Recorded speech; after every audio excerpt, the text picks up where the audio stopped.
नमस्कार. हॅलो सह्याद्री कार्यक्रमात आपल्या सगळ्यांचं मनपूर्वक स्वागत.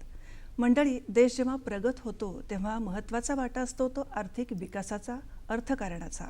आणि महाराष्ट्राचा आर्थिक विकास व्हावा यासाठी अनेक घटक कार्यरत असतात. आज आपल्यासोबत आहेत महाराष्ट्र आर्थिक विकास मंडळाचे उपाध्यक्ष श्री सचिन इटकर.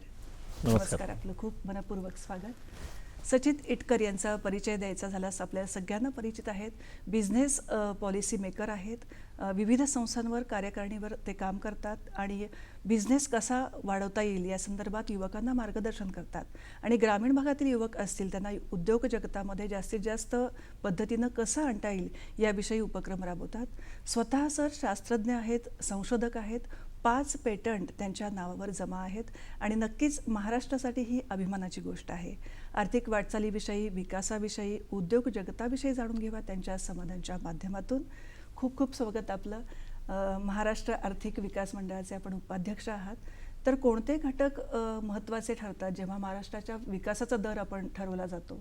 कोणते कोणते घटक आहेत आणि हे घटक परिस्थितीनुसार बदलतात का? खरं तर महाराष्ट्राचा जो तुम्ही एकंदरीत भारताच्या अर्थव्यवस्थेमधलं जर स्थान पाहिलं तर महाराष्ट्र हा पहिल्यापासूनच महाराष्ट्राची लिडरशिप पोझिशन आहे. महाराष्ट्र हे 15% भारताच्या अर्थव्यवस्थेमध्ये महाराष्ट्राचा वाटा आहे. आणि म्हणजे जर तुम्ही भारताची अर्थव्यवस्था पाहिली तर ती आता $4 ट्रिलियन जवळपास पोहोचलेली आहे. महाराष्ट्राचा त्यातील जो वाटा आहे तर तो $650 बिलियन जसं ही त्याची साईज आहे इकॉनॉमीची. आता एकंदरीत महाराष्ट्राचं जर तुम्ही महत्त्व पाहिलं याच्यामध्ये तर 15% पूर्ण अर्थव्यवस्थेमधलं आपलं कॉन्ट्रीब्युशन आणि 7.8% हा विकासाचा दर, ग्रोथ रेट ज्याला आपण म्हणतो तो. त्याच्यामुळे महाराष्ट्राची लिडरशिप पोझिशन आहे. भारताचं आर्थिक ग्रोथ इंजिन ज्याला आपण म्हणतो, इकॉनॉमिक ग्रोथ इंजिन, हे महाराष्ट्र राहिलेलं आहे पहिल्यापासून. आणि महाराष्ट्राची जर तुम्ही अर्थव्यवस्था पाहिली तर ती GSDP ज्याला आपण म्हणतो, ग्रॉस स्टेट डोमेस्टिक प्रॉडक्ट, तर त्याच्यामध्ये सर्व्हिस सेक्टरचं कॉन्ट्रीब्युशन हे सगळ्यात जास्त आहे. ते जवळपास 60%च्या आसपास आहे. त्याच्यानंतर आपला मॅन्युफॅक्चरिंग ज्याला आपण म्हणतो की तो मॅन्युफॅक्चरिंग एक 25%च्या जवळपास त्याचं कॉन्ट्रीब्युशन आहे. आणि मग ॲग्रिकल्चर, तर ॲग्रिकल्चर 12 ते 15% या ह्याच्यामध्ये कॉन्ट्रीब्यूट करतं आहे. हे 3 मेजर सेक्टर्स आहेत. आणि मग त्याच्या अंडर येणाऱ्या वेगवेगळ्या इंडस्ट्रीज, असा हा एकंदरीत अर्थव्यवस्थेचा तुम्ही जर पाहिलं तर हा महाराष्ट्राच्या अर्थव्यवस्थेचा हा एकंदरीत हे महत्त्वाचे घटक आहेत. आणि महाराष्ट्राच्या ही जी आपण अर्थव्यवस्थेची $650 बिलियन ही जी अर्थव्यवस्था आपण म्हणतो, तर तुम्ही जर महाराष्ट्राला जर जागतिक दुसऱ्या देशांच्या अर्थव्यवस्थेशी जर कम्पेअर केलं तर एक काही काळासाठी तुम्ही असं समजा की महाराष्ट्र एक इंडिपेंडंट इकॉनॉमी आहे. तर जगामध्ये 30व्या नंबरची ती इकॉनॉमी ठरेल. म्हणजे आपल्या महाराष्ट्राच्या पुढे 29 राष्ट्र. आणि एकंदरीत जर दुसऱ्या कुठल्या देशाचं कंपॅरिझन तुम्हाला सांगायचं म्हणलं तर युनायटेड अरब एमिरेट्स, आपण UAE, दुबई, हे सगळे attraction, Dubai, Abu Dhabi, Sharjah, Ras al Khaimah ह्याच्याबद्दल आपण बोलतो.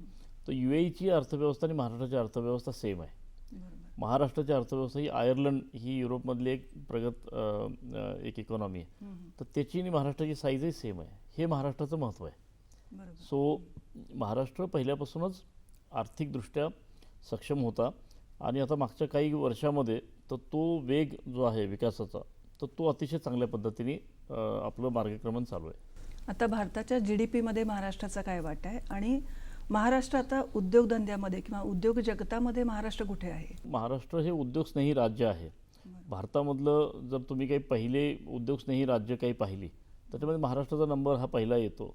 मग तामिळनाडू, कर्नाटक, तेलंगणा, गुजरात ही राज्येसुद्धा आपल्या बरोबरीने चांगलं काम करत आहेत.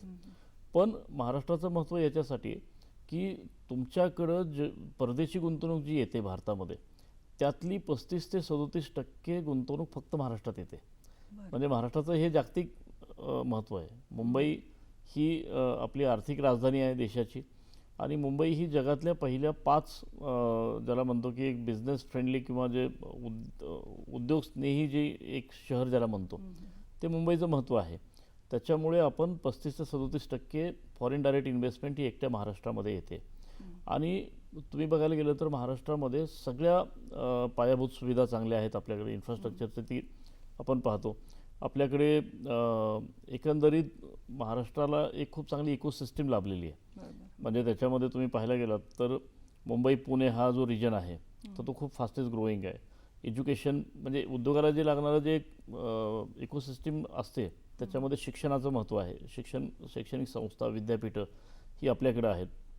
लागणारं कुशल मनुष्यबळ हे आपल्याकडे खूप चांगल्या प्रकारे उपलब्ध होतं. तर महाराष्ट्राची ही लिडरशिप पोझिशन जी आहे तर ती डेफिनेटली त्या चांगल्या इकोसिस्टीममुळे आहे. आज मुंबई, पुणे, रायगड, नागपूर, संभाजीनगर, नाशिक, कोल्हापूर ही काही महत्त्वाची औद्योगिक शहरं म्हणून आपण त्याचा विकास होताना पाहतो आहे.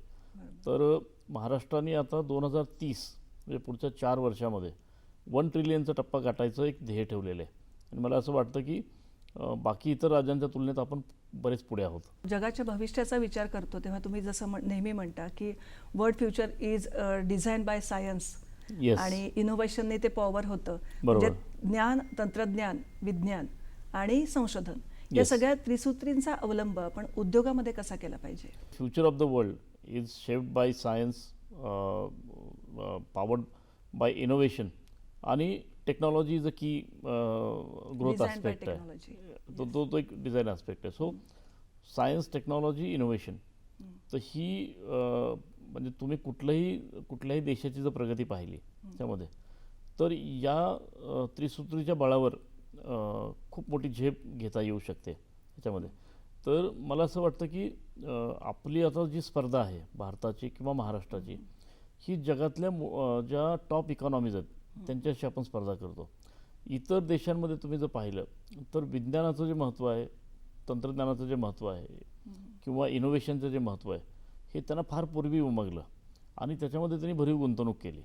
म्हणजे आज ही सगळी राष्ट्र जी डेव्हलप्ड नेशन्स ज्याला आपण म्हणतो तर ती त्यांचं जेवढं उत्पन्न आहे त्याच्या 5 ते 10% ही भरीव तरतूद विज्ञान, तंत्रज्ञान आणि इनोव्हेशनसाठी करतात. त्या देशांमधल्या ज्या कंपन्या त्यासुद्धा संशोधनावर आणि म्हणजे नवीन कल्पनांवर प्रचंड मोठा निधी उपलब्ध करून देतात. त्याच्यामुळे काय होतं की नवीन प्रॉडक्ट्स ह्या म्हणजे तंत्रज्ञानाच्या मदतीने नवीन प्रॉडक्टची निर्मिती ही परदेशामध्ये होते. आपल्याकडं अजून ते कल्चर थोडंसं आता रुजायला लागलं आहे. म्हणजे आज आपणही विज्ञान, तंत्रज्ञान, इनोव्हेशन ह्या क्षेत्रामध्ये बरीच गुंतवणूक सध्या त्या मार्गावर आहोत. पण मोठा पल्ला गाठायचा आहे कारण अजूनही आपल्या एकंदरीत GDP मधल्या 2.5 ते 3% आपण फक्त इन्व्हेस्ट करतो आहोत. तर हा जेवढा आपण जास्त ह्याच्यामध्ये इन्व्हेस्ट करू तेवढं फ्युचरिस्टिकली आपल्या कंपन्या म्हणजे तेवढी इन्व्हेस्टमेंट आपण त्याच्यामध्ये केलेली नाही. पण मला असं वाटतं की जो गव्हर्नमेंट ऑफ इंडिया किंवा गव्हर्नमेंट ऑफ महाराष्ट्र ज्या पद्धतीने आता काम करते तर भविष्यामध्ये आपल्याकडे सुद्धा तुम्हाला ह्या सगळ्या युनिकॉर्न्स आणि ह्या सगळ्या टेक कंपन्या ह्या इथे निर्माण होताना दिसतील. असे कोणते आर्थिक प्रगत देश आहेत की ज्यांनी काही क्षेत्रामध्येच फक्त प्रगती केली किंवा त्याच्यावर थोडंसं आपण म्हणतो ना फोकस केलं, असे काही देश सांगता येतील का? अमेरिका आहे, चायना आहे, जर्मनी आहे, जपान आहे. म्हणजे ह्या ज्या लिडिंग इकॉनॉमीज आपण ज्यांच्याशी आपण स्पर्धा करतो आहे सध्या त्यामध्ये तर तुम्ही जर पाहिलं असेल तर यांनी काय केलं या देशांमध्ये दर्जेदार प्रॉडक्टची निर्मिती झाली. दर्जेदार म्हणजे रिसर्च बेस्ड प्रॉडक्ट. आज अमेरिकेने हेल्थकेअर सिस्टीममध्ये जे म्हणजे इन्व्हेन्शन्स केली फार्मामध्ये तुम्ही पाहिलं असेल की अमेरिकेची सगळ्यात रोबोस्ट म्हणजे आज जी अर्थव्यवस्था आहे अमेरिका ही जगातली आता $33 ट्रिलियन पर्यंत अमेरिकेची अर्थव्यवस्था आहे. चायना हा 21-22 ट्रिलियन पर्यंत गेलेला आहे. तर इथे मागच्या 20-30 वर्षामध्ये किंवा 30-40 वर्षामध्ये या देशांमध्ये प्रचंड संशोधन झालं. जर्मनीमध्ये तेच झालं, UK ते झालं, जपाननी पण हेच केलं आणि त्यांनी जगाला दर्जेदार प्रॉडक्ट्स दिली. आज सगळ्या टेक कंपन्या नवीन जे फार्माचे मॉलिक्युल्स हे तुम्हाला अमेरिकेतून येताना तुम्ही पाहिले. ऑटोमधले सगळ्या मेजर कंपन्या ज्या मोठ्या कंपन्या झाल्या त्या सगळ्या जर्मनी आणि इकडनं येताना पाहिल्या. जपानमध्ये आपण काही चांगल्या टेक इलेक्ट्रॉनिक्स रिलेटेड डेव्हलपमेंट पाहिजे आणि जगाला सर्वोत्तम प्रॉडक्ट्स दिली. कोरियासुद्धा आजकाल आज म्हणजे अतिशय पुढे आहे या ह्याच्यामध्ये. तर आपली स्पर्धा यांच्याशी आहे. त्यामध्ये भारताची अर्थव्यवस्था ही निश्चित मोठी झेप घेणार आहे, पण ती फक्त सर्व्हिस बेस्ड इकॉनॉमी राहून चालणार नाही, तर ती प्रॉडक्ट बेस्ड इकॉनॉमी झाली पाहिजे. मॅन्युफॅक्चरिंग इथं व्हायला. आपल्या एकंदर अर्थव्यवस्थेमध्ये सर्व्हिसेसचा वाटा 60-62% आहे. त्यामध्ये फिनटेक आलं, IT सर्व्हिसेस आल्या, बँकिंग अँड फायनान्शियल सर्व्हिसेस, एक हॉस्पिटॅलिटीपासून सगळ्या आल्या ह्याच्यामध्ये. मॅन्युफॅक्चरिंग आपण 25% 22 ते 25% आणि ॲग्रिकल्चर 10 ते 12%. थोडेफार पर्सेंटेज हे मागे पुढे होत राहतात त्यामध्ये, पण मॅन्युफॅक्चरिंग हे 40% पण पुश झालं पाहिजे. बरोबर.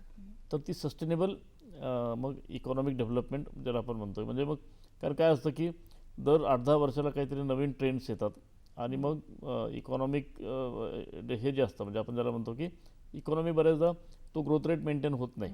काही वर्ष थोडेसे रिसेशनमध्ये ग्रोथ रेट कमी होतात, पण तुमच्याकडे जर सॉलिड प्रॉडक्ट बेस्ड इकॉनॉमी असेल तर त्याची तुम्हाला मग ती झळ ती तुम्हाला पाहत नाही. तर सर्व्हिसेसचं अवलंबित्व थोडं कमी केलं पाहिजे.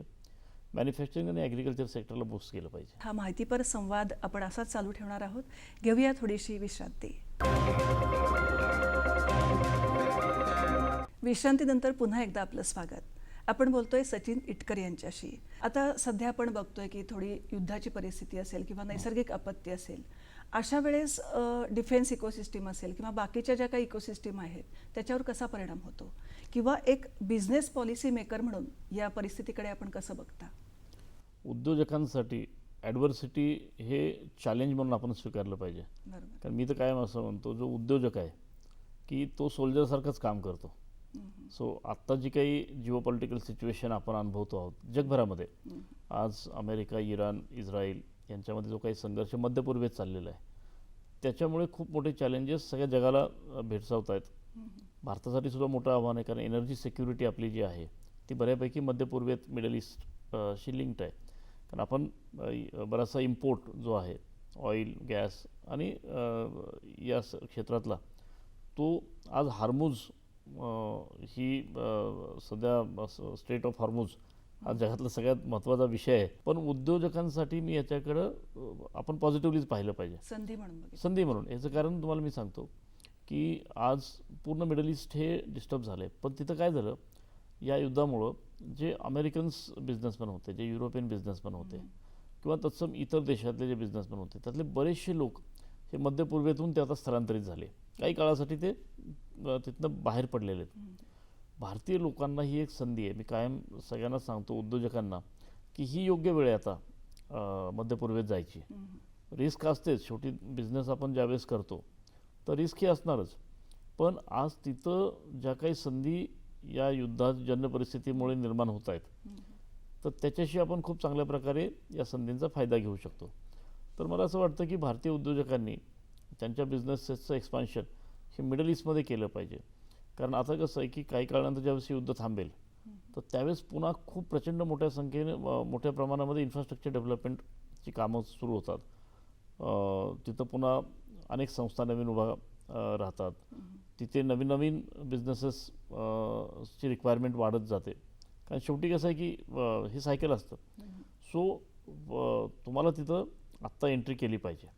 आणि अशा वेळेस गव्हर्नमेंट सुद्धा नव्या नव्या स्कीम्स किंवा योजना आता राबवते. त्या अनेक तिथली जी आता सरकार आहेत त्यांना पण त्यांच्या अर्थव्यवस्थेला बूस्टर द्यायचं आहे.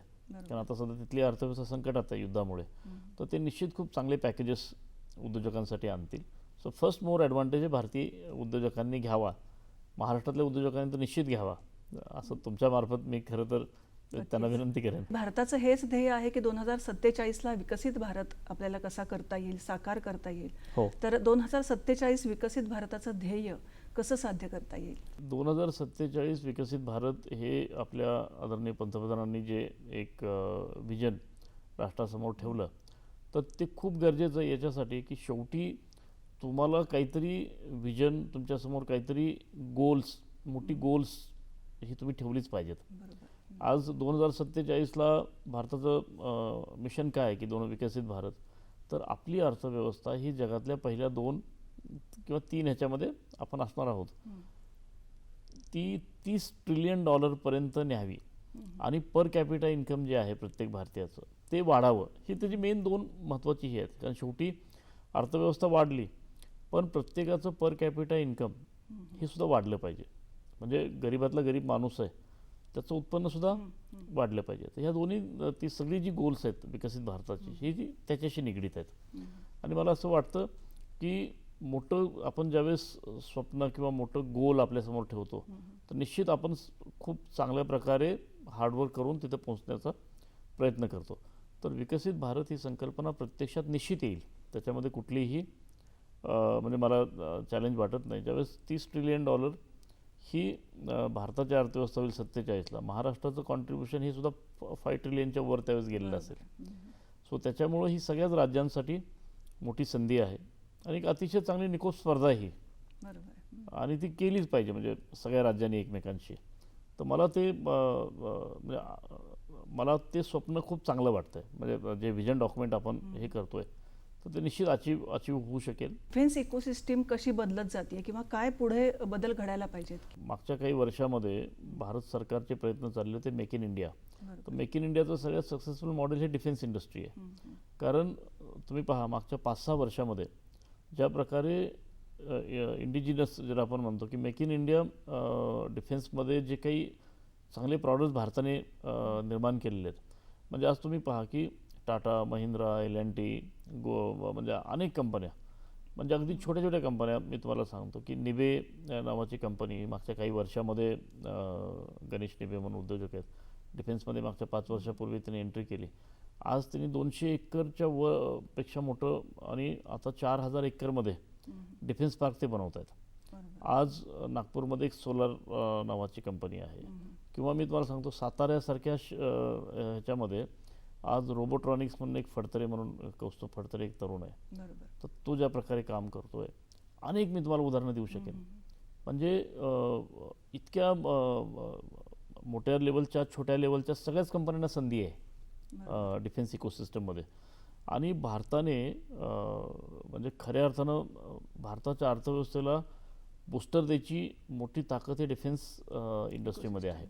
आता आपला एक्सपोर्टही आपण डिफेन्सचा अनेक देशांना आपण equipments, defence equipments, defence technologies ह्या एक्सपोर्ट करतो आहे.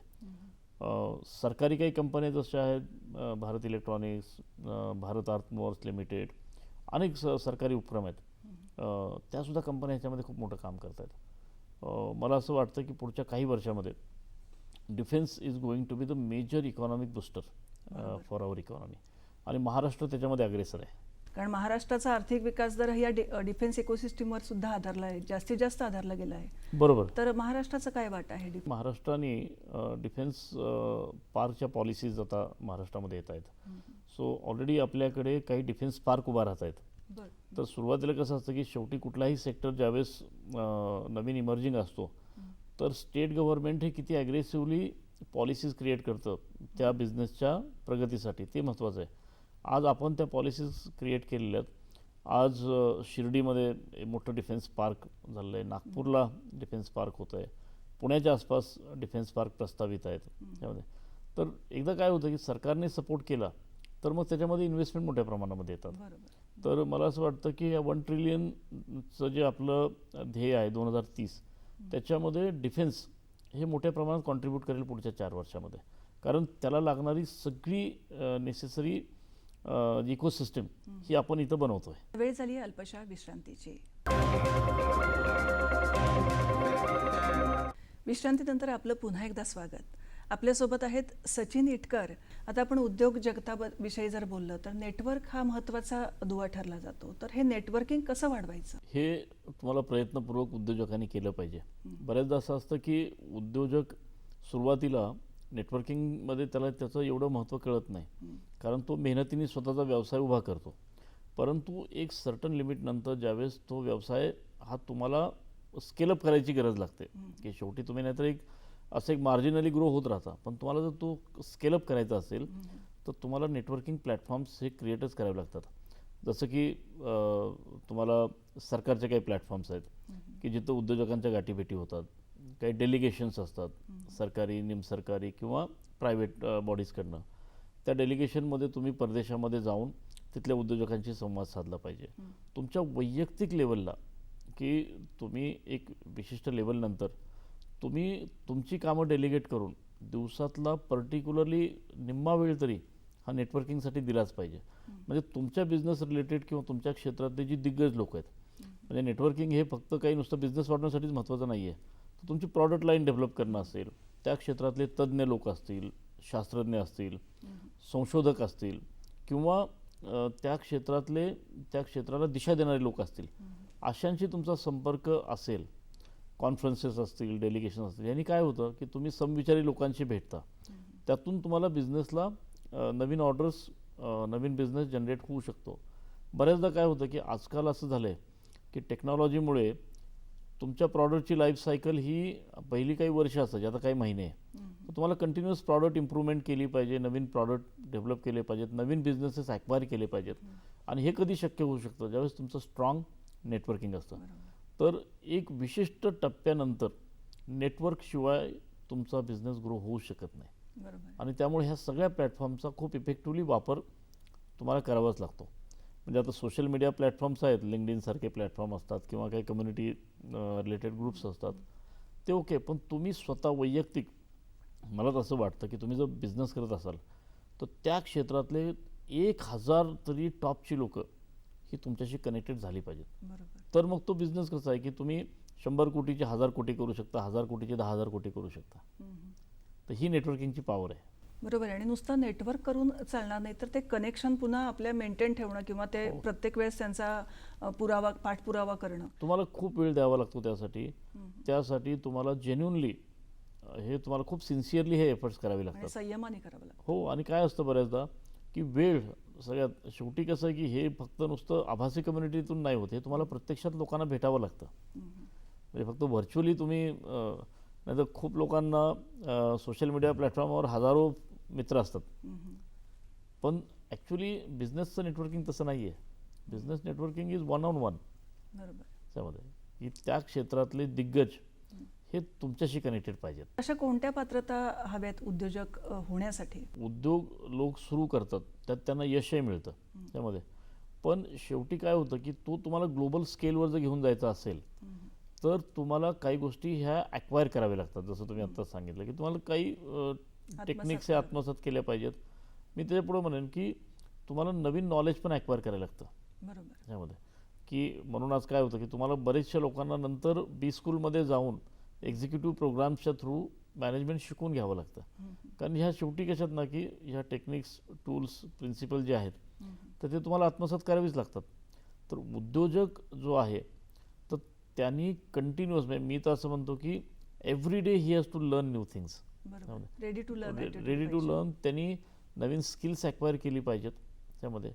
सो मला असं वाटतं की स्किल्स आणि नॉलेज ॲक्विजिशन हे फार महत्त्वाचं आहे. It has to be on a day to day basis. दुसरं त्याचं ना, म्हणजे मला असं वाटतं की क्वालिटेटिव्ह डेव्हलपमेंट ही कंटिन्युअस प्रोसेस आहे त्याच्यामध्ये तुमची कम्युनिकेटिव्ह कॉम्पिटन्सी वाढवणं, तुमचा शेवटी इन्फ्लुएन्स पडला पाहिजे. शेवटी प्रभाव जो आहे की आज मी जर एखाद्या परदेशातल्या कंपनीशी बिझनेस मला करायचा असेल तर त्यांना माझ्यावर विश्वास वाटला पाहिजे की मी त्यांच्या डिमांड्स किंवा त्यांचे ज्या रिक्वायरमेंट्स आहेत त्या फुलफिल करू शकेल. तर ते कसं शक्य आहे, तर माझी कम्युनिकेटिव्ह कॉम्पिटन्सी खूप चांगली पाहिजे. I should be influential. उद्योजकाला तो सर्कल ऑफ इन्फ्लुएन्स क्रिएट करावंच लागतं. आणि ह्या सगळ्या गोष्टी ह्या तुम्हाला प्रयत्नपूर्वक ॲक्वायर करायला लागतात. काही लोकांमध्ये ते नॅचरली असतात, काही लोकांना शार्पनिंग द सॉ ज्याला आपण म्हणतो की ते. आणि आता आजकाल त्या सगळ्या सिस्टीम्स अवेलेबल आहेत, तर उद्योजकांनी त्याचा खूप इफेक्टिव्हली वापर हा करावाच लागतो. जेवढ्या मोठ्या कंपन्या आहेत ना, यशस्वी कंपन्या, फॉर्च्यून 100, फॉर्च्यून 500, तर त्याचा जर आपण अभ्यास केला तर जे फाउंडर्स त्या कंपन्यांचे असतात किंवा त्या कंपन्यांचे जे CEO असतात तर ते एवढं स्ट्रॉंग नेटवर्किंग करतात आणि ती व्हिजन त्यांच्यामध्ये असते की मला 10 वर्षानंतर 15 वर्षानंतर 20 वर्षानंतर कुठे पोहोचायचं आहे. त्या दृष्टीने ते प्रयत्नपूर्वक ह्या सगळ्या गोष्टींची कनेक्टिंग द डॉटची मालिका तयार करतात. लिडरशिप हीच असते. त्यांना काही डे टू डे ऑफिसमध्ये बसून काम केलं पाहिजे असं काहीच नाही, पण कंपनीसाठी त्यांच्या टॅलेंटसाठी त्यांना एक नवीन व्हिजन आणि ॲक्शन प्लॅन हा तयार करावा लागतो. जे ग्रामीण भागातले युवक आहेत त्यांच्यासाठी काय योजना राबवल्या जातात, सरकारकडून असेल किंवा विविध संस्थांच्या मार्फत असेल, तर जास्तीत जास्त युवक जो ग्रामीण विभागातला आहे त्याला जास्तीत जास्त उद्योग क्षेत्रामध्ये कसं आकर्षित केलं जातं, त्यासाठी काही योजना आहेत का?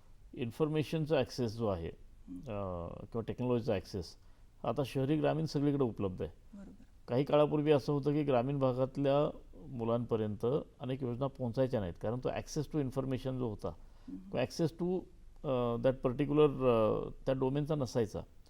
आता टेक्नॉलॉजीमुळे आणि AI किंवा आता हे नवीन जेवढे जेवढे काही टूल्स येत आहेत तो ॲक्सेस सगळीकडे आहे. गरज काय आहे त्याच्यामध्ये की ग्रामीण भागातल्या मुलांचा आत्मविश्वास बूस्ट करणं गरजेचं आहे. आणि शेवटी काय आहे की सरकारच्या योजना हे सगळ्यांसाठीच आहेत. जसं शहरी मुलांना फक्त एकच असतं की त्यांना एक्सपोजर चांगलं मिळतं. म्हणजे आज पुण्यासारख्या ठिकाणी एक्सपोजरचे अनेक प्लॅटफॉर्म्स आहेत, पण ते थोड्याशा आपण Tier 2 Tier 3 मध्ये गेलो तर ते एक्सपोजरचे प्लॅटफॉर्म नाही आहेत त्याच्यामध्ये. सो ते एक्सपोजर क्रिएट करणे, त्यांना कॉन्फिडन्स बूस्ट करणे. ॲक्च्युली मी तुम्हाला खरं सांगू का, ग्रामीण भागात टॅलेंट खूप आहे, फक्त ॲक्सेस आणि एक्सपोजर मिळालं पाहिजे. योग्य आणि डिरेक्शन ही त्यांना मिळाली पाहिजे. म्हणजे मी तुम्हाला सांगतो कित्येक केस स्टडीज आहेत अशा की ज्याच्यामध्ये ग्रामीण भागातली मुलं मुली जी असतील हार्डवर्कच्या बाबतीमध्ये ते खूप चांगलं स्कोअर करतात, ॲटिट्यूड वाईज ते खूप पॉझिटिव्ह असतात, स्किलसेट ॲक्वायर फार फास्ट करतात. फक्त ही इकोसिस्टम त्यांच्याभोवती तयार करण्याची गरज आहे. आणि आता सरकारचे प्रयत्न तेच आहेत. म्हणजे तुम्ही जर पाहिलं की MSME मिनिस्ट्री आहे, मायक्रो स्मॉल मीडियम एंटरप्राइजेससाठी भारत सरकारची एक मिनिस्ट्री आहे. आता त्यांनी एवढ्या चांगल्या स्कीम्स आणल्यात की तुम्हाला छोटा उद्योग म्हणजे नॅनो एंटरप्रेन्योर व्हा, ते मायक्रो व्हा किंवा स्मॉल एंटरप्रेन्योर व्हा, त्याच्यासाठी बँकांची कर्ज तुम्हाला मिळणे, त्यासाठी त्याचा इंटरेस्ट रेट कमी इंटरेस्ट रेटची कर्ज असतील किंवा तुम्हाला त्याला कुठलाही कोलॅटरल सिक्युरिटीज न देता काही लोनचा ॲक्सेस असेल. तर या स्कीम्स खूप चांगल्या पद्धतीने सरकारने डिझाईन केलं. अगेन द सक्सेस म्हणजे आपण प्रयत्न काय केले पाहिजे त्या स्कीमचा बेनिफिट घेण्याचा. आता भारत सरकारचं उद्यम पोर्टल आहे, त्याच्यावर 7.2 कोटी उद्योग रजिस्टर्ड आहेत, छोटे उद्योग. त्यामध्ये आता ज्याला नवीन उद्योग करायचे आहेत त्यांनी ह्या सगळ्या गोष्टीचा माहिती करून घेणे आणि त्या स्कीमचा लाभ घेणे. कुठेतरी थोडंसं ग्रामीण भागातली उद्योजक तिथं कमी पडतात. त्यासाठी आम्ही खूप प्रयत्न करतो आहे. म्हणजे मी माझ्या वैयक्तिक लेवलला आम्ही एक रुरल एंटरप्रेन्योर कनेक्ट इनिशिएटिव्हच्या माध्यमातून मी आणि माझे काही सहकारी आम्ही मिळून हा इनिशिएटिव्ह खूप चांगल्या पद्धतीने ग्रामीण भागात पोहोचवतो आहे की स्कीम्स कुठल्या आहेत, त्याचे फायदे काय आहेत, तुम्ही कसे त्या स्कीमचा लाभ घेऊ शकता. आय थिंक हे थोडे डॉट्स आपण जर केले ना कनेक्ट तर त्याचा खूप चांगला फायदा तुम्हाला दिसेल. एखादा अगदी शेतकरी मुलगा असेल, त्यांनी काही शेतीविषयक संशोधन केलं असेल, आपल्याकडे 5 पेटंट्स आपल्या नावावर जमा आहेत, तर पेटंट्स मिळण्याची प्रक्रिया काय आहे? कारण बऱ्याच वेळेला असं होतं की संशोधन आहे, सगळं तयार आहे, पण त्या प्रक्रियेमध्ये मुलं अडकतात आणि नंतर कुठेतरी एका मुद्द्यावर किंवा एका कुठल्या तरी क्षणी ते मागे फिरतात की पण संशोधन चालू असतं त्यांचं. तर पेटंट मिळण्याच्या ज्या काही प्रक्रिया आहेत त्या कशा आहेत? Patent is equivalent to prosperity तसं पाहायला गेलं तर तेवढं पेटंटचं महत्त्व आहे. फक्त बऱ्याचदा काय होतं की आपण कशाचं पेटंट घेतो आणि त्या पेटंटचं कमर्शियलायझेशन आपण करतो का, हा सगळ्यात मोठा चॅलेंज आहे. 90% पेटंट्स हे पेपर पेटंट्स असतात की त्याचं कमर्शियलायझेशन होतच नाही. मग ते फक्त तुम्हाला एक हे मिळवून देतात, एक ॲप्रिसिएशन त्यामध्ये, किंवा माझ्याकडे पेटंट आहे, पण ते कमर्शियलाइज तुम्ही केलं आहे का, त्याचा सोसायटीला काही यूज आहे का, त्यातून काही प्रॉडक्ट सर्व्हिस डेव्हलप होऊन त्याचा समाजाला काही फायदा होतो आहे का, किंवा लोकांना काही फायदा होतो आहे का, ऑब्व्हियसली ॲट बिझनेस म्हणून त्यामध्ये. तर तुम्हाला बरेच पाठवेल असं आढळून येईल की त्याचं तसं काही कमर्शियलायझेशन होत नाही. सो पेटंट मिळवलीच पाहिजेत. याचं कारण तुम्हाला मी सांगतो की संशोधन हे प्रोटेक्ट करण्याचं ते सगळ्यात प्रभावी शस्त्र आहे. त्यामुळे आज परदेशामध्ये पेटंट्स ही कन्सेप्ट कधीपासून आहे, ही 14व्या शतकापासून आहे. म्हणजे गॅलिलिओनी 1452 साली पेटंट मिळवलेले आहे त्याच्या म्हणजे, आणि तेव्हापासून तर म्हणून तर ती राष्ट्र समृद्ध झाली. शेवटी तुमचं नॉलेज हे प्रोटेक्ट झालं पाहिजे आणि ते त्याच्या प्रॉडक्ट सर्व्हिसच्या माध्यमातून तो कम्युनिटीसाठी ते उपलब्ध झालं पाहिजे. आपल्याकडे बऱ्याचदा काय होतं की पायरसी हा सगळ्यात मोठा आपल्याकडं तो एक इश्यू आहे आपल्या ह्याच्यामध्ये. प्रॉडक्ट कॉपी होतात, सर्व्हिसेस कॉपी होतात, तुमची लिटरेचर कॉपी होतात त्याच्यामध्ये. तर पेटंट्स, डिझाईन्स, ट्रेडमार्क्स, तुमचे जिओग्राफिकल इंडिकेशन्स ही खूप चांगली इंटेलेक्च्युअल प्रॉपर्टी टूल्स आहेत त्यामध्ये. तर सगळ्यांनी त्याचा वापर केला पाहिजे. कारण शेवटी आज जर मी एखादं नवीन गोष्ट इन्व्हेंट करत असेल, त्याला जर पेटंटच्या रूपाने आपण प्रोटेक्शन घेतलं आणि मग प्रोटेक्शन घेतल्यानंतर तिथंच थांबायचं नाही, तर त्या क्षेत्रातल्या मोठ्या कंपन्यांशी चर्चा करायला सुरुवात करायची की बाबा मी हा प्रॉडक्ट डेव्हलप केलेला आहे, तर हे आपण जॉईंटली याचं कमर्शियलायझेशन करू शकतो. आता भारत सरकार असेल, महाराष्ट्र सरकार असेल, यांनी स्वतः हे सेल तयार केलेत की ग्रामीण भागातले असतील, शहरी भागातले असतील, कुठल्याही उद्योजकांना किंवा नवीन संशोधकांना, तर तुम्हाला ते अतिशय कमी पैशामध्ये ते सगळं तुम्हाला इंटेलेक्च्युअल प्रॉपर्टी मॅनेजमेंट करता येऊ शकते. तर जास्तीत जास्त अवेअरनेस झाला पाहिजे याचा, जास्तीत जास्त लोकांनी. आणि काय होतं, शेवटी तुम्ही एखादं प्रॉडक्ट संशोधन केलं, त्याला पेटंट प्रोटेक्शन मिळालं आणि त्याचं कमर्शियलायझेशन झालं, तर त्यातून जे काही तुम्हाला इन्कम सोर्स जनरेट होईल, त्यातून काय होतं, मग तुम्ही पुन्हा संशोधनाला जास्त चांगल्या प्रकारे ती इन्व्हेस्टमेंट करू शकता. तर हे कल्चर आपल्याकडे आपण डेव्हलप केलं पाहिजे. पुढचा संवाद आपण चालू ठेवणार आहोत, पण वेळ झाली आहे थोड्याशा विश्रांतीची. विश्रांतीनंतर पुन्हा एकदा आपलं स्वागत. आपण यशस्वी उद्योजक कसे होऊ शकतो याबद्दल आपण बोलतोय आणि आपल्यासोबत आहेत सचिन इटकर. आपण मगाशी बोलत होतो की उद्योजकता होण्यासाठी, उद्योजकताचे क्षमता आपल्या अंगात येण्यासाठी काही पात्रता अंगीकारल्या पाहिजेत, आत्मसात केल्या पाहिजेत. तर मला असं विचारायचं की लोकल ते ग्लोबल हे कसं काही यशस्वीरित्या आपल्याला कार्यरत करता येईल? तंत्रज्ञानामुळे आज तुम्ही म्हणजे भारताच्या कुठल्याही कोपऱ्यात असाल, तुमच्याकडे जर चांगला प्रॉडक्ट सर्व्हिस असेल, तर तुम्ही जगाच्या कुठल्याही कोपऱ्यापर्यंत ती घेऊन जाऊ शकता विदिन नो टाईमलाईन. याच्यामध्ये असं आहे की आज एवढे प्लॅटफॉर्म्स आहेत याच्यामध्ये की आज तुमचे प्रॉडक्ट जर ते खरंच चांगले असतील तर त्याला जगाची बाजारपेठ ओपन होऊ शकते.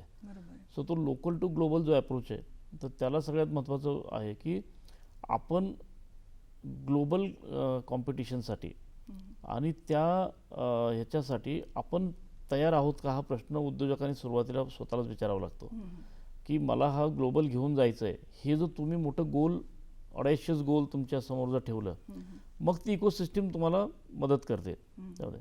सो ते असं आहे की मी आता फॉर एक्झाम्पल सांगतो की आपल्या महाराष्ट्रामध्ये कोल्हापूर हे काही प्रॉडक्टसाठी प्रसिद्ध आहे, सोलापूर हे काही प्रॉडक्टसाठी प्रसिद्ध आहे, नाशिकमध्ये काही प्रॉडक्ट, म्हणजे ह्याला जिओग्राफिकल इंडिकेशन्स म्हणतात आपण, की त्या भागातला तो प्रॉडक्ट जागतिक दर्जाचा होऊ शकतो.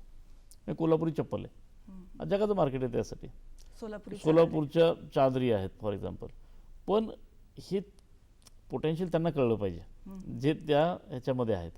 आणि मग काय होतं की तो प्रॉडक्ट आजकाल असं आहे की तुम्ही फक्त जे काही प्लॅटफॉर्म्स आहेत किंवा ट्रेड इंडियासारखा प्लॅटफॉर्म आहे, तिथं ते प्रॉडक्ट जर तुम्ही नुसतं त्या डिस्प्ले केला तर जगभरातले लोक ते पाहतात.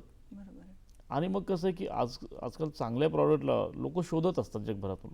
तुम्हाला डायरेक्टली ऑर्डर मिळू शकतात, पण त्यासाठी अगेन सगळ्यात महत्त्वाचं आहे की तुमचं इफेक्टिव्ह नेटवर्किंग.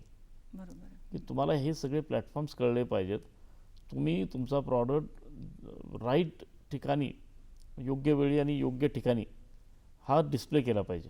कष्ट आहेत, पण लोकल टू ग्लोबल हा जर्नी आता अवघड नाही, आता सोपा झाला आहे तो. आता तुम्ही तर आर्थिक विकास अभ्यास दौऱ्यासाठी 56 देशामध्ये विहार केलेला आहे, 56 देशांचा मी वेगवेगळ्या बिझनेस असाइनमेंटसाठी मी फिरलेलो आहे. बरोबर आहे. तर मग त्याच्यामध्ये असं काही अनुभव आलेत का की हे लोकल आहे आणि तिथं ग्लोबल खूप चालते? उदाहरण आपण जसं म्हटलं, इथला हातमाग उद्योग असेल किंवा इथले काही काय म्हणतात लघु उद्योग उत्पादनं असतील, तिकडे देशामध्ये चालतात का? परदेशात तुम्हाला काय अनुभव आला?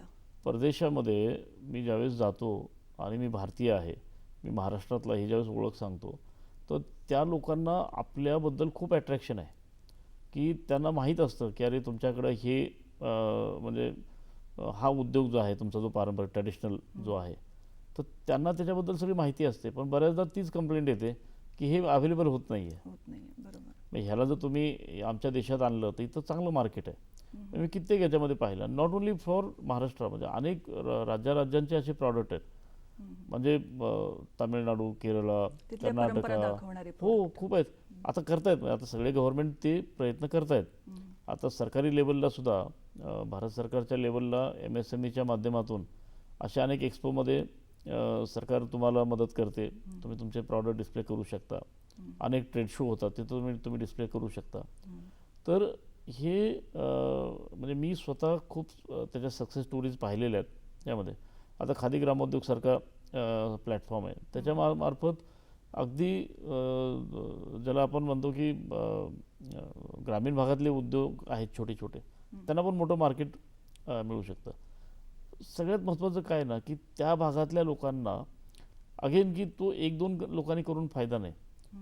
तो जर पर्टिक्युलर प्रॉडक्ट तुमचा अतिशय इनोव्हेटिव्ह आहे किंवा जो जगात दुसरीकडे कुठे नाही, तर तुम्ही सगळ्यांनी मिळून त्या उद्योजकांनी एकत्र येऊन त्याचं जिओग्राफिकल इंडिकेशन करून ते जगातलं कळलं पाहिजे की अरे हा प्रॉडक्ट या जिल्ह्यामध्ये, या राज्यामध्ये इथं अवेलेबल आहे. कोल्हापूर असेल, सोलापूर असेल, ह्याचं जागतिक लेवलला जिओग्राफिकल इंडिकेशन्स रजिस्टर झाले पाहिजेत. बरोबर आहे. मग जग तुमचा शोध घेत येतो तुमच्याकडे. सो मला असं वाटतं की ही गव्हर्नमेंटसोबत त्या समविचारी बिझनेस लोकांनी येऊन ती आयडेंटिटी त्या भागाची तयार केली पाहिजे. बरोबर आहे. मग निश्चित तुम्हाला ग्लोबल मार्केटमध्ये ॲक्सेस खूप सोपा होऊन जाईल. म्हणजे आपला प्रभाव पाडला तर मला वाटतं कुठेतरी पैसाही लवकर मिळत की जातो. आपल्याकडे किती गोष्टी आपण इम्पोर्ट करतो किंवा काही साऊथ ईस्ट एशियन कंट्रीमधनं अनेक गोष्टी आपल्याकडे येतात.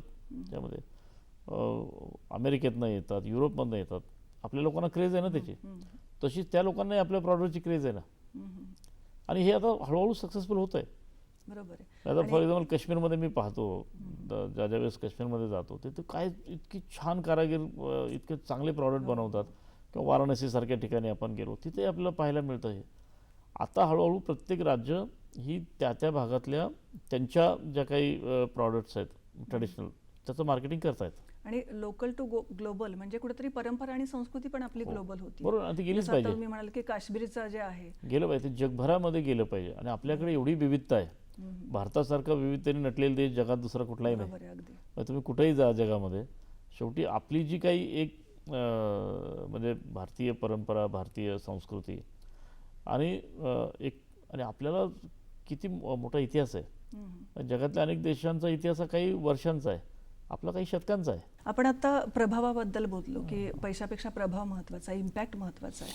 तर उद्योगाला सगळ्यात महत्त्वाचं लागतं ते मार्केटिंग, नेटवर्क आणि मार्केटिंग. तर मार्केटिंगच्या काय तुम्ही टिप्स द्याल की मार्केटिंग कसं करायला पाहिजे? तुम्हाला मार्केटिंगचे आता एवढ्या नवीन नवीन थेअरी इव्हॉल्व्ह होत राहतात ह्याच्यामध्ये, की ट्रॅडिशनल थेअरीज आहेत की आता नवीन थेअरीज त्याच्यामध्ये येतात. पण मला असं वाटतं की आता टेक्नॉलॉजीचे जे प्लॅटफॉर्म आहेत, दे आर क्रिएटिंग बिग रेव्होल्युशन. म्हणजे पहिलं कसं असायचं की तुम्हाला मार्केटिंगसाठी रिप्रेझेंटेटिव्ह लागायचे, तुम्हाला सेमिनार्स घ्यावे लागायचे, तुम्हाला लोकांना जाऊन ते एक्सप्लेन करावं लागायचं. आता at a click of a button तुम्हाला ती सगळी गोष्ट अवेलेबल होते. आता मला जे पुढचं फ्युचर दिसतं आहे त्याच्यामध्ये artificial intelligence is going to play a big big big role. म्हणजे तुमचं मार्केट जे आहे ते तुमचा प्रॉडक्ट, तुम्ही किती छोटी कंपनी आहात ह्याच्यापेक्षा तुमचा प्रॉडक्टमध्ये दम असेल तर AI तुम्हाला जागतिक लेवलला त्या प्रॉडक्टला कुठल्या कुठे घेऊन जाऊ शकतं. बरोबर. म्हणजे काही उदाहरणं आहेत? हो, आता बघा ना, म्हणजे आज आपल्याकडे तुम्ही पहा की टेक्नॉलॉजीचे काही काही प्लॅटफॉर्म्स, यांना जे डेव्हलपर्स आहेत ते काही आपल्या इंडियातनं किती छोट्या कंपन्या आहेत की ते त्यांचे डेव्हलपर म्हणून काम करतात, ॲज अ पार्टनर्स म्हणून काम करतात. त्यामध्ये आज AI मध्ये NVIDIA कंपनीचे अनेक छोटे छोटे पार्टनर्स हे आपल्या भारतातले आहेत, तसेच जगभरातले आहेत. हे कशामुळे शक्य झालं? हे बिकॉज ऑफ द टेक्नॉलॉजी. हे जे काही प्लॅटफॉर्म्स आहेत, तर मला असं वाटतं की इथून पुढच्या काळामध्ये मार्केटिंग हा विषय जो आहे त्यामध्ये आता तुमचा प्रॉडक्टची क्रेडिबिलिटी, त्याची ट्रस्टवर्दीनेस, त्याची इफिकसी, एफिशियन्सी जी काय असेल तर ती जगभरामध्ये आता तुम्हाला प्रॉडक्ट तपासायची गरज नाही आहे. आज तुमच्या ह्या टेक्नॉलॉजी प्लॅटफॉर्ममुळे सो ती इस्टॅब्लिश होते त्यामध्ये. सो तो स्केल जो आहे तो त्याच्यासाठी तुम्हाला ह्या मार्केटिंगच्या नवीन टूल्स आहेत ना, they are creating a big revolution. आज बघा तुम्ही हेल्थकेअरमध्ये पहिलं कसं असायचं की medical representative use to educate, आता हे सगळं टेक्नॉलॉजी करते. बरोबर. सो तिथं मॅन मार्केटिंग किंवा ग्रुप मार्केटिंगपेक्षा आता याला काहीच गरज नाही राहिली. म्हणजे you create a product, put it on a technology platform आणि whole world can see that. बरोबर. किंवा AI तुम्हाला राईट लोक जगभरातली शोधून त्यांच्यापर्यंत तुमचा प्रॉडक्ट पण घेऊन जाऊ शकतो. म्हणजे तंत्रज्ञानाचा वापर आपण अशा पद्धतीनं हो. करू शकतो की आपलं प्रोडक्ट जास्तीत जास्त ग्लोबल होईल. येस. आणि आता आपण म्हणतो की नेटवर्किंग आलं, मार्केटिंग आलं किंवा उद्योगासाठी ज्या काही लागणाऱ्या सगळ्या गोष्टींविषयी आपण बोलतोय, पण संवाद कौशल्य, कम्युनिकेशन स्किल ज्याला आपण म्हणतो, ते किती महत्त्वाचं ठरतं. कारण आपल्याकडे म्हण आहे ना की बोलणाऱ्याची माती सुद्धा विकली जाते. नाही, तर हे संवाद कौशल्य कसं आत्मसात करता येईल? 100% कम्युनिकेटिव्ह कॉम्पिटन्सी हा तुमच्या कुठल्याही उद्योजकतेचा सगळ्यात महत्त्वाचा, म्हणजे तुम्हाला यशस्वी बनवण्याचा सगळ्यात महत्त्वाचा रोल कम्युनिकेटिव्ह कॉम्पिटन्सी प्ले करते. म्हणजे कारण शेवटी तुम्हाला बऱ्याचशा डील ज्या आहेत ह्या तुम्हाला 1 to 1 करावे लागतात. फक्त बिझनेस म्हणजे फक्त प्रॉडक्ट विकणे नाही, तर नवीन प्रॉडक्ट डेव्हलप करणे असेल, जॉईंट व्हेंचर्स करणे असेल, कोलॅबोरेशन्स करणे असतील किंवा कंपनी ॲक्विजिशन्स करणे असेल, हे तुमचे पुढचे टप्पे असतात. आणि त्यासाठी तो जो उद्योजक आहे त्याची communicative competency plays a big role. त्यामध्ये की you have to be influential. तो इन्फ्लुएन्स येतो बोलण्यातून किंवा तुमच्या लिहिण्यातून. सो ती communicative competency always remains a key factor. हा माहितीपर संवाद असाच चालू राहणार आहे, पण वेळ झाली आहे अल्पशा विश्रांतीची. विश्रांतीनंतर पुन्हा एकदा आपलं स्वागत. आपल्यासोबत आहेत सचिन इटकर आणि बोलतोय उद्योजक कसं व्हायचं. सर, आपण मगाशी बोललो की उद्योजक होण्यासाठी काही गोष्टींची आवश्यकता असते, तर पण असं असतं ना की एक पालकांची पण मानसिकता असते किंवा मुलांची सुद्धा मानसिकता असते की एक सिक्युअर जॉब, पॅकेज, परदेशात जाण्याची संधी, या मानसिकतेतून युवकांना बाहेर काढून एक उद्योजक बनवायचं, हे नवं आव्हान आपल्या महाराष्ट्रापुढं आणि देशापुढं आहे. तर यासाठी काही योजना आहेत की त्यांचं एक कन्सलेशन केलं जाईल, त्यांना एक जागरूक उद्योजक म्हणून घडवलं जाईल? Entrepreneurship has to become a movement in India as well as in our Maharashtra. ह्याचं कारण काय आहे की तुम्ही जे अतिशय योग्य प्रकारे बोललात की मुलांमध्ये सिक्युअर्ड जॉबची एक क्रेज असते की मी आता माझं एज्युकेशन झालं की कॅम्पस प्लेसमेंट घेईन आणि मग या कंपनीमध्ये आणि मग त्या कंपनीतून त्या कंपनीमध्ये, मग हा पगार, तो पगार, मग हे माझं विश्व, मग मी गाडी घेईन, मग मी घर घेईन आणि दॅट्स इट. की मी परदेशामध्ये अनेक विद्यापीठांमध्ये पाहतो की तिथे जर 100 मुलं ग्रॅज्युएट झाली तर त्यातली 30 ते 35 मुलं ही उद्योजक होतात. बरोबर आहे. भारतामध्ये हे प्रमाण 3.5 आहे. म्हणजे ॲव्हरेज मी तुम्हाला सांगतो, म्हणजे 3 ते 3.5 मुलं बघा 100 पैकी हे उद्योजकतेकडे जातात. तर हा एक मोठा गॅप आहे. आज त्या इकॉनॉमीज का पुढं जात आहेत, ते देश का पुढं जात आहेत, कारण ते नवनवीन उद्योजक तयार करतात. शेवटी कुठलंही राष्ट्र इथून पुढच्या काळामध्ये तुमच्याकडं किती चांगले उद्योजक निर्माण होतात याच्यावर त्या राष्ट्राची आता मूल्यांकन होणार आहेत. तर आपण आपल्या तरुणांना याच्यासाठी प्रेरित केलं पाहिजे आणि त्यासाठी जी रोल मॉडेल्स आहेत ती त्यांना शिकवली पाहिजेत आपण. की या सिक्युअर आणि आता ज्या प्रकारचं टेक्नॉलॉजी इन्व्हेजन मी जे तुम्हाला सांगतो की AI आणि तत्सम ज्या नवीन टेक्नॉलॉजीज आहेत, आता कोणाचे जॉब सिक्युअर नाही आहेत. बरोबर आहे. कारण तंत्रज्ञान ज्या प्रकारे आपल्या आयुष्याचा ताबा घेत आहे, म्हणजे एकंदरीत त्या आयुष्यामध्ये इन्क्रोचमेंट त्याची जी आहे ती इतकी डीप होते की आता जॉब सिक्युरिटी हा विषय आपण विसरून जायचं. तर ते आपण मुलांना त्यासाठी तयार केलं पाहिजे की तू हुशार आहेस, तुझ्याकडे हे स्किलसेट्स आहेत, तू उद्योजकतेकडे जा. आणि मला वाटतं पालकांची पण मानसिकता बदलण्याची गरज आहे. गरज कारण आहे. ते म्हणतात की आपलं काही वडिलार्जित नाहीये, हां. वडिलार्जित असेल तरच उद्योगधंदा नाही, करता नाही, असं येतो. काही नाही. ही मानसिकता होते, अजूनही आहे की उद्योग करणं हे आपलं काम नाही, असं नाही आहे. आता कोणीही उद्योजक होऊ शकतो, त्यासाठी तुम्हाला उद्योजकाच्याच पोटी जन्माला येण्याची गरज नाही. बरोबर आहे. आणि हे कौशल्य आधारित- महाराष्ट्रात केवढी उदाहरणं आहेत. बरोबर आहे. आज तुम्ही पाहता तुमच्या आयुष्यामध्ये, आपण सगळीकडे पाहतो. तर ह्याला एक आपण मुवमेंट, चळवळ केली पाहिजे. बरोबर आहे. उद्योग चळवळ येस. खरंच चांगला विचार आहे. आणि असं असतं ना की मानसिकता जर बदलली हो. आणि कला कौशल्य आधारित जर शिक्षण दिलं मुलांना, बरोबर. आता आपण जर्मनीचा जर विचार केला तर तिथं एरोटेक इंजिनियर असेल तर खरे विमान तिथं आणलं जातं आणि त्याचं बरोबर. शिक्षण दिलं जातं, त्याचे पार्ट्स कसे बनवतात ते शिकवलं जातं आणि तिथं घडणारे मग पुन्हा उद्योजक बरोबर. म्हणून घडले जातात. बरोबर. तर आपल्याकडे सुद्धा काही कौशल्य आधारित शिक्षण आहेत का? आहे ना, आता सरकारच्या आपल्या काही केलेत योजना ना. आहेत का? आता स्किल युनिव्हर्सिटीज येत आहेत. आज अनेक NSDC सारख्या संस्था ज्या आहेत त्या स्किलिंगचं खूप चांगलं काम चालू आहे सगळीकडे. फक्त एकच आहे की उद्योजक ही मानसिकता आहे, उद्योजक होणं. म्हणजे तुम्हाला आम्ही किती स्किल शिकू किंवा नॉलेज देऊ, पण तुम्ही जर ठरवलं की नाही मी फक्त जर मी जॉबच करेन, तर या मानसिकतेतून बाहेर काढणं गरजेचं आहे. इकोसिस्टीम सगळी आहे. आज केवढी प्रायव्हेट विद्यापीठं भारतामध्ये तयार, नवनवीन विद्यापीठं येत आहेत, ते हेच शिकवत आहेत.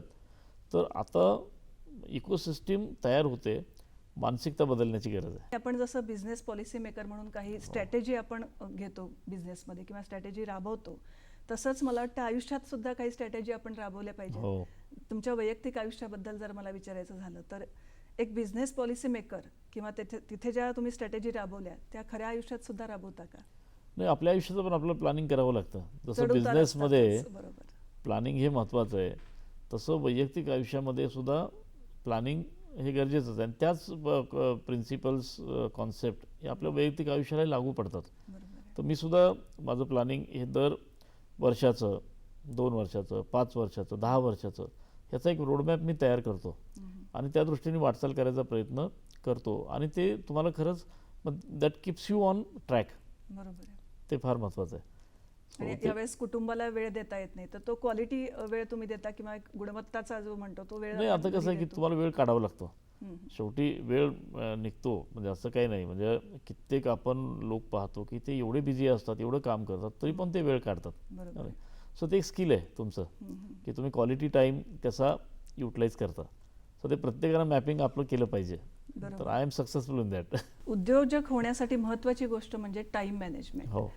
ती कशी करता तुम्ही? आता तुम्ही बघताय तुमचा एक वैयक्तिक आयुष्याचा जर ग्राफ बघितला तर तो चढताच आहे. हो. तर तिथे टाइम मॅनेजमेंट कसं करता? टाईम मॅनेजमेंट खूप गरजेचं आहे. तर आम्ही टाईम डिसिप्लिन म्हणतो.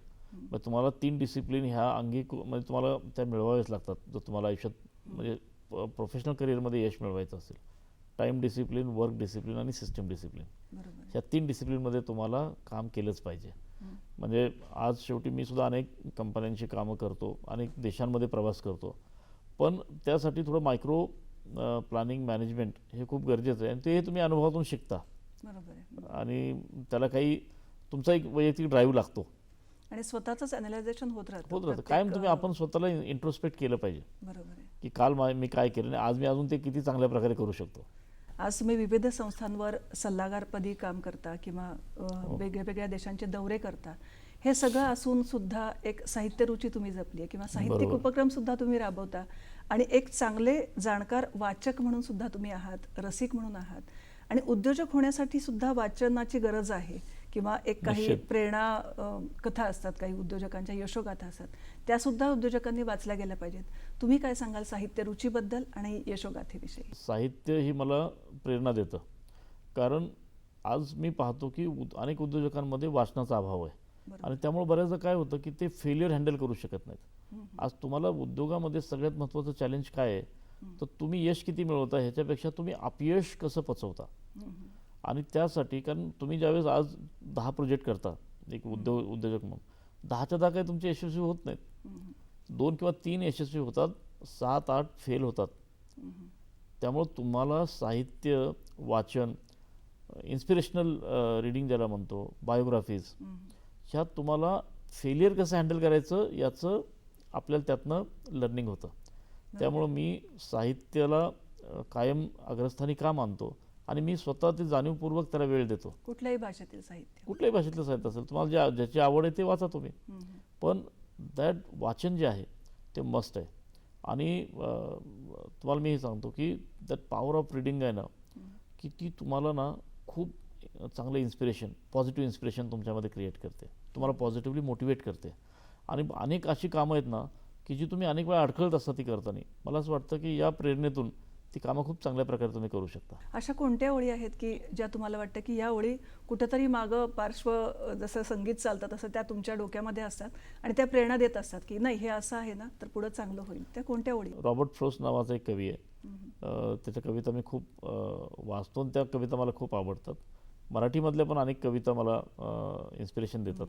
पण मला रॉबर्ट फ्रोस्टची जी कविता आहे, two roads diverge in a wood and I took the one less travelled by. मग तो असं म्हणतो की जंगलामध्ये 2 रस्ते जात होते, एक महामार्ग होता आणि दुसरा आडवळणाचा रस्ता होता. So two roads diverge in a wood, I took the one less travelled by and that has made all the difference in my life. मग तुम्ही आडवळणाचा रस्ता घेतला जो कोणी घेतला नाही आणि मला जे काही आज मिळालं ते त्याची त्या रस्त्याची कमाल आहे. तर कायम तुम्हाला संघर्ष करावा लागतो, कायम तुम्हाला विपरीत परिस्थितीला सामोरं जावं लागतं आणि अशा साहित्यामधून तुम्हाला ती प्रेरणा मिळत राहते. बरोबर आहे. आणि स्वतःची वेगळी वाट घेऊन दुसऱ्यांसाठी हमरस्ता तयार करणं हेच मला वाटतं यशस्वी उद्योजक होण्यामागचा मंत्र आहे. आमच्या प्रेक्षकांना आणि उद्योजक होऊ पाहणाऱ्या युवकांना आपण काय संदेश द्याल? भारत आता एक पहिल्या 3 इकॉनॉमीमध्ये जगातल्या लवकरच प्रवेश करेल. हे साध्य करायचं असेल आपल्याला लवकर, म्हणजे आपण 2047 म्हणतो, तर हे 37मध्ये पण होऊ शकतं जर भारतातल्या तरुणांनी. आज भारताची सगळ्यात मोठी स्ट्रेंथ काय आहे, आज जागतिक समुदाय आपल्याकडे काय अट्रॅक्ट होतोय का, इथं सगळ्यात जास्त यूथ पॉप्युलेशन आहे. म्हणजे 65% आपलं पॉप्युलेशन हे वयवर्ष 35च्या आतलं आहे आणि 50% पॉप्युलेशन हे वयवर्ष 25च्या आतलं आहे. असं जगात कुठलाही देश नाही. तर ही यूथ पॉवर जी आहे, तर त्यांनी जर विधायकपणे उद्योजकताचा मार्ग स्वीकारला, नवनवीन उद्योग निर्माण केले, फार मोठे उद्योग निर्माण करायची गरज नाही, छोटे छोटे उद्योग तयार केले, तर निश्चित या भारतामध्ये एक एंटरप्रेन्योरियल रेव्होल्यूशन होऊ शकते. आणि दॅट रेव्होल्यूशन विल मेक विकसित Bharat not a dream, a reality. आणि या सगळ्या संवादाच्या माध्यमातून एक का उद्योजक तयार झाला तर मला वाटतं या संवादाचं फलित आहे. अनेक उद्योजक असेच तयार व्हावेत आणि विकसित भारताचं स्वप्न आपण सगळे मिळून साकार करूया. वेळ झाली इथेच थांबण्याची. आपण इथे आलात आणि आपलं मार्गदर्शन केलं, बहुमोल मार्गदर्शन सगळ्या युवकांना आणि आमच्या प्रेक्षकांना केलं, त्याबद्दल दूरदर्शन सह्याद्रीच्या वतीनं आपले आभार. खूप खूप धन्यवाद. धन्यवाद.